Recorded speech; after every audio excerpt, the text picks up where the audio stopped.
Буга чейин Курманбек кылымдар мурасы деп аталган арканын жанына кошумча алия курулуп, реконструкциядан өтөрү айтылган. Бирок айрым себептер менен азырынча арканын өзү эле 8 миллион сомго чукул каражатка оңдоп түзүүдөн өткөрүлүүдө.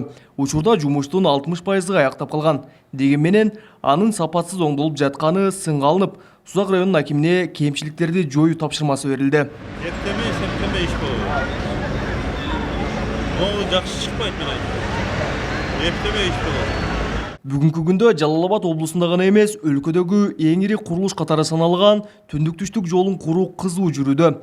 Учурда анын негизги бөлүгү, тагыраагы 4 чакырымдык туннели казылууда. Туннел бир гана узундук эмес, жандагы кошумча кирип чыгуучу жолу менен да башкаларынан айырмаланып турат. Мунун артыкчылыгы, туннелдин артыкчылыгы. Ошол штольня боюнча эксплуатация болот, штольня боюнча кийин сервис болот, обслуживание болот, эксплуатация башталганда. Анан тышкары пожар болуп, бир авариялар болсо туннелде, штольня аркылуу элдерди эвакуация кылганга, коопсуздукка жардам берет да. Кийинки объект 11 айылды таза суу менен камсыздоого багытталган суу кампанын курулушу болду.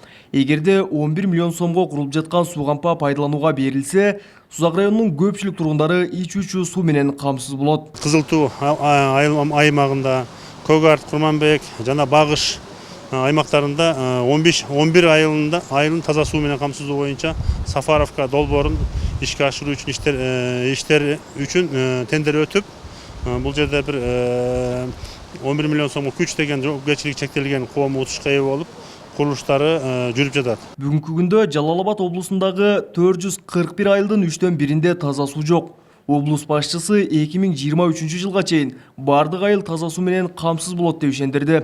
Белгилей кетсек, Кыргызстандагы 1800 айылдын ичинен 654-үндө таза суу жок.